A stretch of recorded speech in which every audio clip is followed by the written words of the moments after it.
Welcome to PPS Smasher. Python programming सीखने के 4th lecture में आप लोगों का स्वागत है, खुशामदीद है। आज के लेक्चर में हम सीखेंगे कि वेरिएबल्स क्या होते हैं, वेरिएबल्स किसी भी प्रोग्रामिंग लैंग्वेज में क्यों बनाए जाते हैं, क्यों ज़रूरी है, उनको बनाने का तरीकाकार क्या है, उनको यूज़ करने का तरीकाकार क्या है, और स्पेसिफिकली पाइथन में वेरिएबल्स के क्या टिडबिट्स हैं, वो सारे के सारे इंशाअल्लाह ताला हम इस लेक्चर में कवर करेंगे। तो सबसे पहले हम समझते हैं कि वेरिएबल की ज़रूरत हमें क्यों पेश आती है। देखिए, कोई भी हमारा सॉफ्टवेयर है, कोई भी प्रोग्राम है जो हम किसी के लिए डेवलप कर रहे हैं, तो उसका अल्टीमेट गोल ये होता है कि वह यूज़र के साथ इंटरेक्ट करे। जैसे कि बिल्कुल सिंपल से स्टेज पे मैं एक ऐसा सॉफ्टवेयर बनाता हूँ, एक ऐसा प्रोग्राम बनाता हूँ जो 2 नंबर्स को जमा करेगा। तो मैं चाहता हूँ कि जैसे स्क्रीन पे मेरा प्रोग्राम चले, स्क्रीन पर लिखा हुआ नजर आए इंटर फर्स्ट नंबर। उसका यूज़र क्या करेगा जनाब, यूज़र कोई वैल्यू देगा, लेट्स से वो V1 हम मान लेते हैं कि उसने कोई वैल्यू दी। उसका मेरा प्रोग्राम अगेन स्क्रीन प्रिंट करेगा कि इंटर सेकंड वैल्यू। और इसके बाद क्या होगा जनाब, यूज़र जो है एक और मुझे वैल्यू देगा, लेट्स से V2। अब मेरा प्रोग्राम क्या करेगा, इन दोनों वैल्यू को जमा करके यानी कि V1 + V2 करके स्क्रीन पे शो कर देगा कि सम इज़ ये, इस तरह कुछ। अब ये तभी पॉसिबल है जब यूज़र ने मुझे जो 2 वैल्यूज़ दी थी, लेट्स V1 और V2, उनको मैंने कहीं पे सेव करवाया होगा। जैसे यूज़र ने वो मुझे वैल्यूज़ दी थी, मैंने कहीं ना कहीं सेव करवा लिया होगा, एंड लेटर ऑन जब मुझे ज़रूरत पड़ी मैंने दोबारा उसको वहाँ से फैच किया और उनको जो है ऐड करके यूज़र को शो करवा दिया। यानी कि यूज़र मुझे जब भी कोई वैल्यू देगा मुझे वो सेव करवानी है, मेरा गोल ये है। और हमें पता है कि जब भी हमारा प्रोग्राम इन एग्जीक्यूशन होता है वो रैम के अंदर मौजूद होता है। तो मैं रैम का पोर्शन बना लेता हूँ, ये जी एक रैम का पोर्शन है, और लेट्स से इतने हिस्से में जो है ना मेरा प्रोग्राम मौजूद है। अच्छा, इसके बाद क्या होगा, लेट्स से यूज़र ने कोई वैल्यू दी V1, तो जाहिर बात है प्रोग्राम ने ये पोर्शन कैप्चर किया हुआ है, तो यहीं कहीं मुझे इस वैल्यू को स्टोर करवाना पड़ेगा। लेट्स से ये वो एरिया जहाँ पे मैंने V1 को स्टोर करवाया। इसके बाद यूज़र ने मुझे एक और वैल्यू दी, कोई भी है, मैं V2 से इसको डिनोट कर रहा हूँ। लेट्स से यहाँ पे मैंने जो है ना V2 को अकोमोडेट करवा दिया, सेव करवा दिया। अब उसके बाद जब मुझे ज़रूरत पड़ेगी तो मैं इनको यहाँ से उठा लूँगा। अच्छा, उठाने का तरीका आप लोगों ने मैट्रिक लेवल पढ़ा होगा, अगर नहीं पढ़ा मैं बता देता हूँ कि पूरी की पूरी रैम जो है ना वो डिवाइड होती है 8 बिट्स के कह लें कि चंक्स में, जिनको हम एक बाइट के चंक में, ये एड्रेसेबल मेमोरी होती है जिनका एक एड्रेस होता है। 8 बाइट मिलके एक जगह बनाती हैं, सॉरी 8 बिट मिलके, और उसको हमने कोई एड्रेस दिया होता है, कोई लोकेशन दी होती है। लेट्स से मैं इसका लोकेशन दे देता हूँ 101। इसके बाद नेक्स्ट ये यहाँ से स्टार्ट होगी नेक्स्ट चंक, और यहाँ से लेके यहाँ तक लेट्स इसका मैंने दे दिया 102। इस तरह एड्रेसेस होते हैं रैम के अंदर। आपने कोई भी वैल्यू रखवानी है, लेट्स से 101 पे आपने कोई वैल्यू रखवानी है, तो उसका तरीका ये होता है कि आप कंप्यूटर को बताएं जी 102 एड्रेस है, ओके जी, और इस पर मैं वैल्यू रखवाना चाहता हूँ लेट्स से 5, सेव करवाना चाहता हूँ, तो कंप्यूटर 102 लोकेशन जो कि यहाँ पे आएगा और 5 को सेव करवा देगा।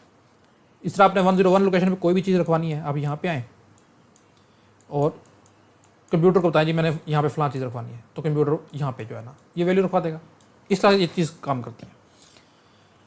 यानी कि हमने मेमोरी में कोई भी चीज़ रखवानी है, हमें उसकी लोकेशन पता होनी चाहिए। हम लोकेशन को यूज़ करके वहाँ से कोई डाटा सेव भी करवा सकते हैं और फैच भी कर सकते हैं। बिल्कुल इस तरह अगर मुझे कोई डाटा फैच करना है तो मैं 102 लोकेशन को यूज़ करके यहाँ से डाटा फैच कर लूँगा। प्रिंट करवाना है जी, मैं प्रिंट में लिख दूँगा, तो यहाँ पर जो भी डाटा मौजूद होगा मुझे मेरा प्रिंट हो जाएगा। अब मसला ये है कि ये एड्रेसेस होते हैं हेक्साडेसिमल फॉर्म में, काफ़ी लंबे लंबे एड्रेसेस होते हैं। इनको ऐसा याद रखना मेरे लिए पॉसिबल नहीं है, कंप्यूटर प्रोग्रामर के लिए तो बिल्कुल पॉसिबल नहीं है। तो हमने इसका एक वर्क अराउंड निकाला, एक जुगाड़ निकाला हुआ है। हमने कहा जी इतने इतने जगह को ना, इस लेट्स से 101 लोकेशन को मैं एक इंग्लिश में नाम दे देता हूँ। लेट्स से मैंने कह दिया इसका नाम है A। इस तरह 102 लोकेशन थी, इसका मैंने कह दिया इंग्लिश में नाम मैंने रख दिया B। तो वेरिएबल और कुछ भी नहीं है, बस यही चीज़ है। जो रैम में, जो मेमोरी में आप स्टोरेज कंटेनर बनाते हो, यानी कि ऐसी जगह जहाँ पे बाद में आपने कोई वैल्यू स्टोर करवानी है, कोई डाटा स्टोर करवाना है, तो वो जो जगह आपने रिजर्व करवाई है स्टोरेज कंटेनर, मैं उसको बोल रहा हूँ, इसी को वेरिएबल बोलते हैं। बस फ़र्क ये है कि आपने इसको कोई ना कोई नेम दे दिया। जैसे मैंने इसको A दे दिया, इस पोर्शन को 101 को, और इस पोर्शन को मैंने 102 दे दिया। तो बस ये फ़र्क है इसमें, बाकी सारी चीज़ें वही हैं कि मेमोरी लोकेशन को ही वेरिएबल बोला जाता है। बस आप इससे पहले एक लफ्ज़ लिख दोगे कि नेम्ड मेमोरी लोकेशन, ऐसी मेमोरी लोकेशन जिसको आपने कोई नेम दे दिया, नेम मेमोरी लोकेशन, इसको हम बोलते हैं जी वेरिएबल। तो लेकिन आपकी बुक में किस तरह से इन्होंने डिफाइन किया हुआ जी, उन्होंने किया हुआ जी, a variable is a container that is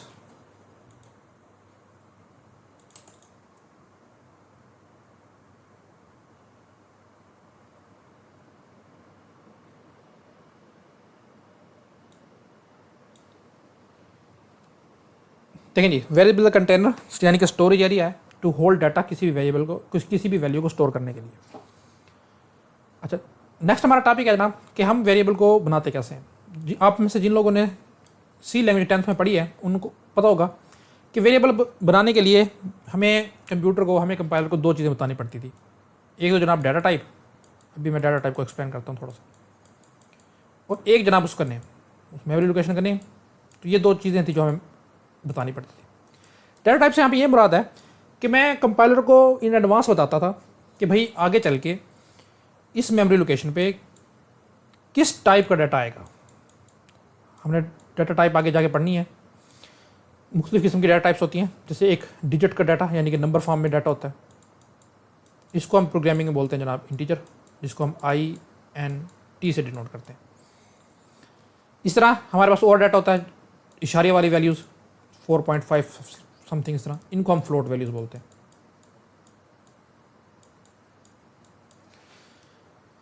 तो मैं सी लैंग्वेज में एडवांस में बता देता था कंपाइलर को कि मुझे ये वैल्यूज़ चाहिए होंगी। कंपाइलर को पता चल जाता था कि मेरे पास इन एडवांस जब प्रोग्राम रन होगा तो इस टाइप की वैल्यू आएगी, वो उस हिसाब से उसके लिए जगह रिजर्व करके रखता था। आप लोगों ने सी में इस तरह से पढ़ा होगा कि पहले हम डाटा टाइप बताते थे और उसके बाद उस वेरिएबल का नेम, इस तरह करके हम इस लाइन को लिखा करते थे। इसको हम बोलते थे वेरिएबल डिक्लेरेशन। सी में इसका नाम था वेरिएबल डिक्लेरेशन, कि वेरिएबल को डिक्लेयर कर दिया। इसका इफेक्ट ये होता था कि आपका प्रोग्राम रैम के अंदर जाके इंटीजर में 2 बाइट लेता था, तो 2 बाइट की जगह रिजर्व कर लेता था। लेट से पहली बाइट का है 101 और दूसरी बाइट है 102, तो ये जगह जो है कंपाइलर रिजर्व कर लेता था। और प्रोग्राम के चलते जब इसमें कहीं कोई वैल्यू आती थी, लेट से ये वैल्यू आई, तब कंपाइलर CPU जो है यहाँ पे जाके इस जगह पे 10 को स्टोर करवा देता था। इस तरह से काम हुआ करता था। लेकिन पाइथन में वेरिएबल को बनाने का तरीका थोड़ा सा डिफरेंट है। पाइथन में वेरिएबल डिक्लेरेशन नहीं है, यानी कि आपको पहले बताना नहीं पड़ता कि वेरिएबल का नाम ये है और उसकी इस टाइप का डाटा होल्ड करेगा। नहीं, आप सिंपल क्या करो, वेरिएबल का नेम लिखो, असाइनमेंट ऑपरेटर डालो और उसको वैल्यू दे दो। अब ये वैल्यू किसी भी टाइप की हो सकती है, इंटीजर टाइप की हो सकती है, फ्लोट टाइप की हो सकती है, कैरेक्टर टाइप की, स्ट्रिंग टाइप की, बूलियन टाइप की, किसी भी टाइप की वैल्यू हो सकती है। तो फिर इस जो वेरिएबल है उसकी टाइप क्या होगी?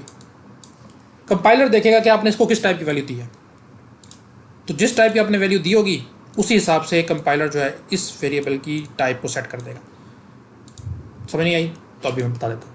लेट्स से मैंने एक वेरिएबल बनाया जिसका नाम रखा जी A, उसको मैंने वैल्यू दे दी 10। तो इस तरह से वेरिएबल बनाए जाते हैं पाइथन लैंग्वेज के अंदर।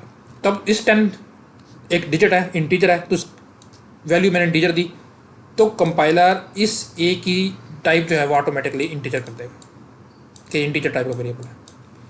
इसी तरह अगर मैंने ये वैल्यू दी होती 4.3 लेट्स से, तो अब ये डेसिमल पॉइंट वाली वैल्यू है, फ्लोट वैल्यू है, तो तब A की टाइप जो है ना ऑटोमेटिकली फ्लोट हो जाती है। इस तरह से कंपाइलर पाइथन का जो इंटरप्रेटर है वो वर्क करता है। हमें खुद से डाटा टाइप बताने की जरूरत नहीं है, हमारे एंड पे ये काम जो है कंपाइलर खुद से कर देता है। तो इस तरह आपको एग्जांपल देखने को मिल रही होगी। नंबर उस वेरिएबल का नाम है जो मैं बनाना चाह रहा हूँ, और 4 मैंने उसको वैल्यू दी 10 एक इंटीजर वैल्यू है, तो इस नेम की टाइप जो है वो इंटीजर हो जाएगी। याद रखना आपने कि पाइथन में अकेले जैसे हम सी में ये डिक्लेयर करते थे इस तरह करके, पाइथन में डिक्लेरेशन की कमांड कोई भी नहीं है। आप जब भी वेरिएबल बनाओगे फ़ौरन से उसको वैल्यू दोगे। डिक्लेयर और इनिशियलाइजेशन दोनों एक ही लाइन में होते हैं इसके। अच्छा जी, ये कुछ वो बातें थी जो आपके सिलेबस का पार्ट थी। अब हम नेक्स्ट टॉपिक पे चलते हैं। वेरिएबल की समझ आ गई होगी, मैं इसको जल्दी से रिवाइज करवा देता हूँ। वेरिएबल को हम स्टोरेज कंटेनर बोलते हैं। रैम का वो एरिया जहाँ पे हमारे प्रोग्राम जब चल रहा होता है तो कोई वैल्यूज़ उसने यूज़र से लेनी होती हैं या कहीं किसी और डिवाइस से लेनी होती हैं और फिर आपको शो करवानी होती हैं। तो टेम्प्रेरी तौर पर मेमोरी के अंदर जिन जगहों पर वो डाटा को, उस वैल्यू को वो स्टोर करता है, उसको हम वेरिएबल बोलते हैं। पाइथन में हमने देखा कि वेरिएबल डिक्लेरेशन नहीं है, अकेला बस आप वेरिएबल का नेम लिखते हैं, असाइनमेंट ऑपरेटर डालते हैं यानी इक्वल साइन, और कोई वैल्यू देते हैं। उस वैल्यू की जो भी टाइप होगी, जिस टाइप की वैल्यू होगी, उस हिसाब से हम उस वेरिएबल की जो टाइप है वो डिसाइड हो जाती है। और फिर हमने ये देखा कि जिस तरह सी में हम कंपाइलर उसमें वेरिएबल को डिक्लेयर किया करते थे, पाइथन में इस तरह का कोई सिंटैक्स नहीं है। आप बस वेरिएबल का नाम लिखते हो और उसको वैल्यू दे देते हो, बस इसी तरह ये इनिशियलाइजेशन और डिक्लेरेशन दोनों एक ही लाइन में हो जाते हैं। नेक्स्ट जो हमारा टॉपिक है जनाब, वो है वेरिएबल्स को नेम देने का रूल। अभी मैं कह रहा था कि मैंने वेरिएबल को नेम दिया, जैसे मैंने अपनी एग्जांपल में ए दिया था, और उसके बाद जो हमने एग्जांपल देखी उसमें नंबर था। अब नंबर एक वेरिएबल का नेम था। वेरिएबल का नेम आप कोई भी रख सकते हो जो आपका दिल चाहता है, लेकिन कुछ रूल्स हैं, उन रूल्स को आपका वो है वेरिएबल को फॉलो करना पड़ेगा। लेट्स से कि मैं एक प्रोग्राम बना रहा हूँ जिसमें मैं स्टूडेंट्स का डाटा कलेक्ट करूँगा, उसमें एक स्टूडेंट का रोल नंबर भी होगा। तो मैं एक जगह बना रहा हूँ रैम के अंदर, ये रैम के अंदर मैं जगह बनाई, यानी कि वेरिएबल बना रहा हूँ, आप समझ रहे होंगे।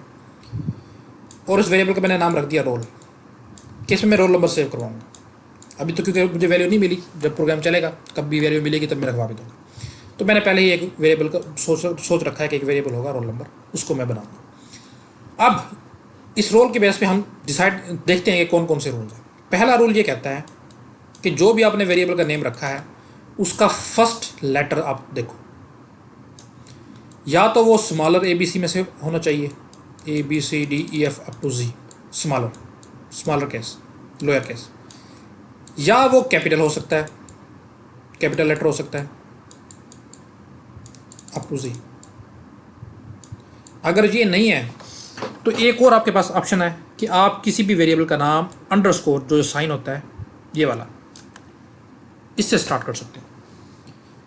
वेरिएबल के जो नेमिंग रूल्स हैं उसमें पहला रूल ये है कि आप पाइथन में जो भी वेरिएबल का नाम रखते हो, जो आपका दिल चाहे रख सकते हो, शर्त यह है कि जो उसका फर्स्ट लेटर होगा वेरिएबल के नेम का, या तो वो स्मॉलर ABC में से कोई होगा, या कैपिटल लेटर्स में से कोई होगा, या अंडरस्कोर से होगा। इसके अलावा कोई नहीं हो सकता।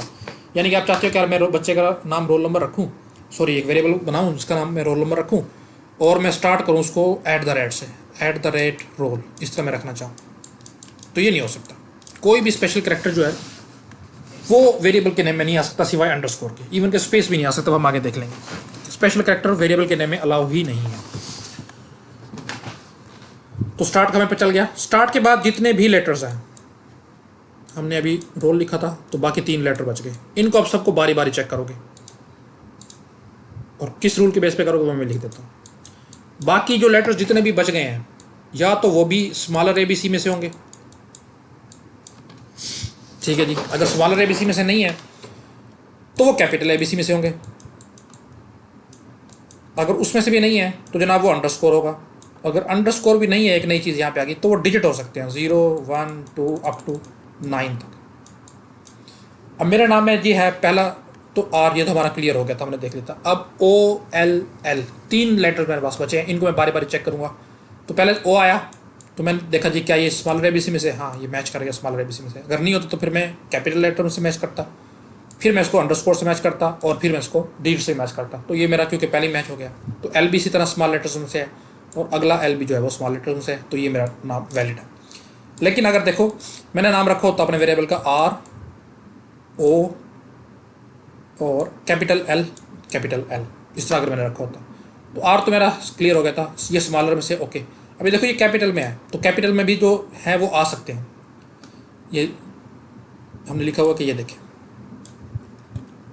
तो ये भी मेरा एक वैलिड नेम था। लेकिन अगर मैंने अपने वेरिएबल का नाम रखा होता RO स्पेस देके LL, अब स्पेस अलाउ नहीं है, देखिए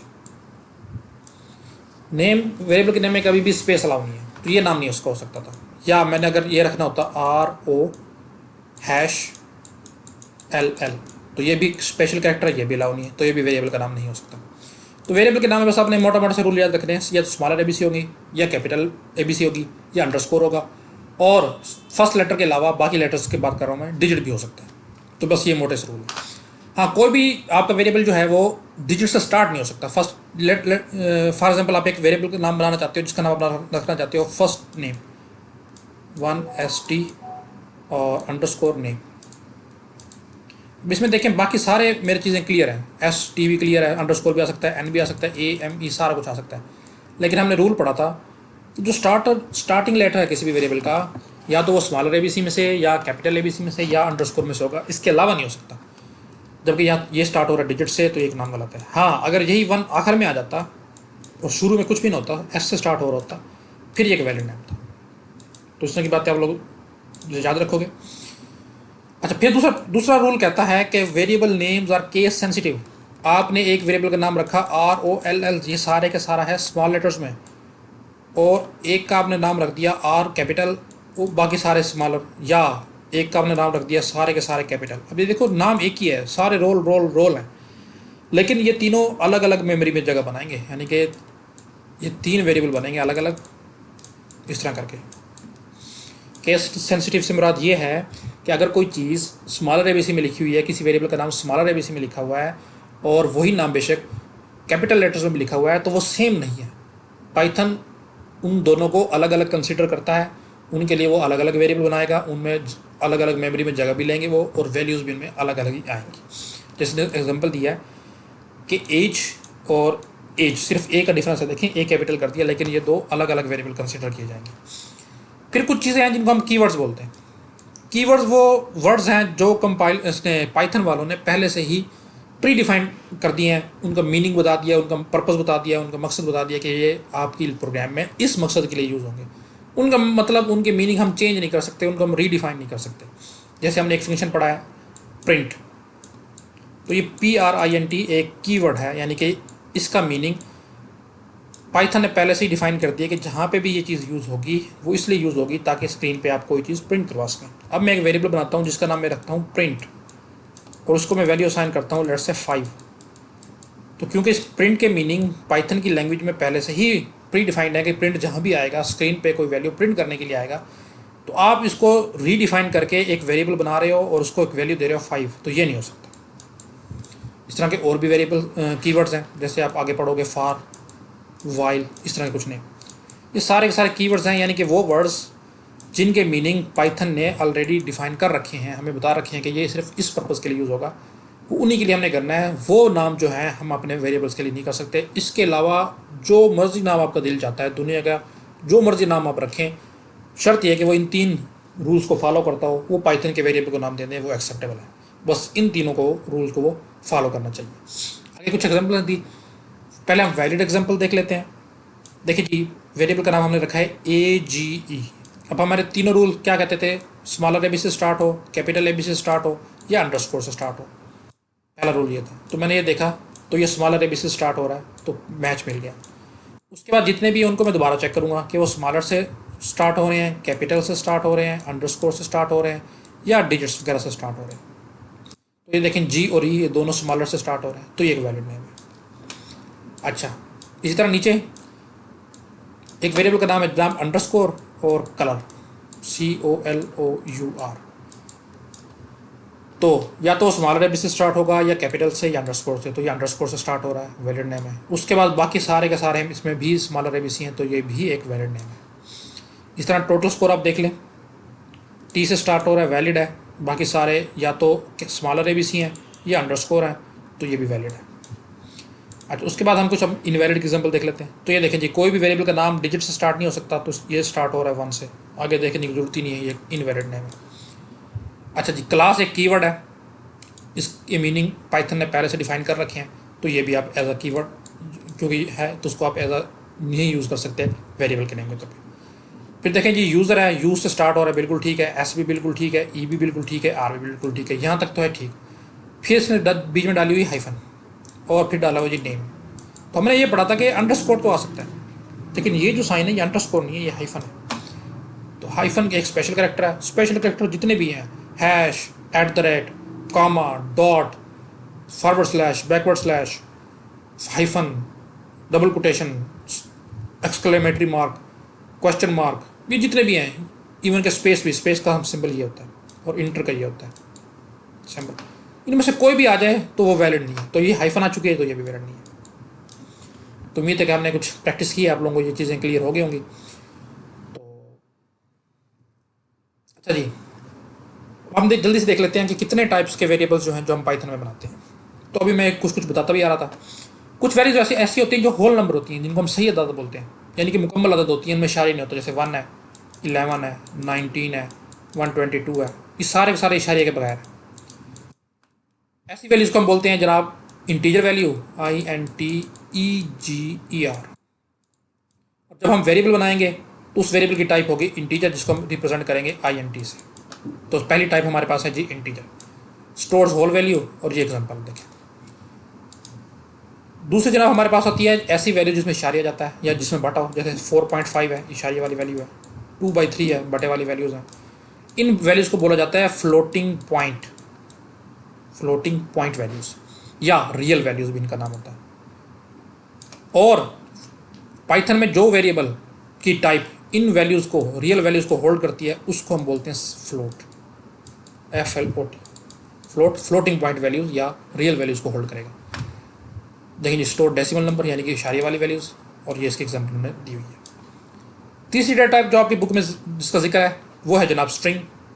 स्ट्रिंग बोलते हैं टेक्स्ट को, कोई भी चीज़ है जो आपने डबल कोटेशन में लिखी हुई आपको नज़र आ जाए आपके प्रोग्राम में, वो स्ट्रिंग है। जैसे ये लिखा हुआ अली, इसमें एक से ज़्यादा कैरेक्टर है, ये एक कैरेक्टर है, ये एक कैरेक्टर है, ये 3 कैरेक्टर का कम्बिनेशन है, स्ट्रिंग है।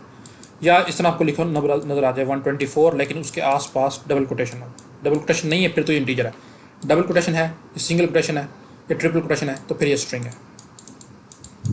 इसी तरह किसी बच्चे का नेम हो गया, एड्रेस हो गया उसका लाहौर, भी एक स्ट्रिंग में हम लेंगे।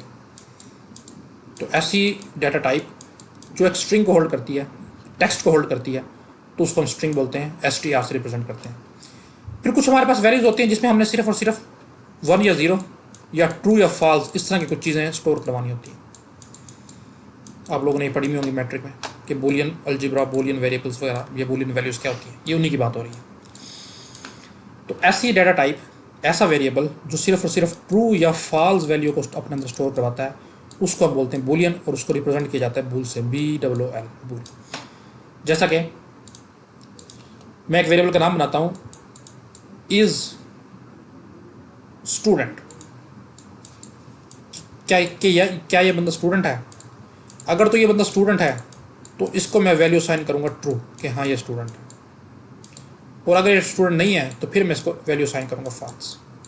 इस तरह की जो वैल्यूज़ हैं जिसमें हमने ट्रू या फॉल्स सेव करवाना होता है उनकी, अब इसको मैंने ट्रू या फॉल्स में से एक वैल्यू दी, ऑटोमेटिकली इंटरप्रेटर जो है पाइथन का इसकी वैल्यू बूल सेट कर देगा, BOOL।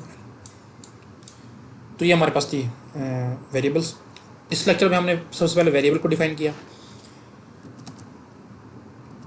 मैं समझा कि वेरिएबल क्यों ज़रूरी है, पाइथन में वेरिएबल को कैसे बनाते हैं, डिक्लेरेशन नहीं है, सिर्फ और सिर्फ डायरेक्ट इनिशियलाइजेशन है, डाटा टाइप नहीं बतानी पड़ती। फिर हमने वेरिएबल को नेम देने के रूल देखे, 3 रूल्स हैं, और उसके बाद फिर हमने कुछ एग्जांपल्स देखी, वैलिड और इनवैलिड दोनों, और आखिर में हमने फिर डिफरेंट टाइप्स के वेरिएबल की जो टाइप है और उसमें किस टाइप का डाटा आएगा वो हमने देखा।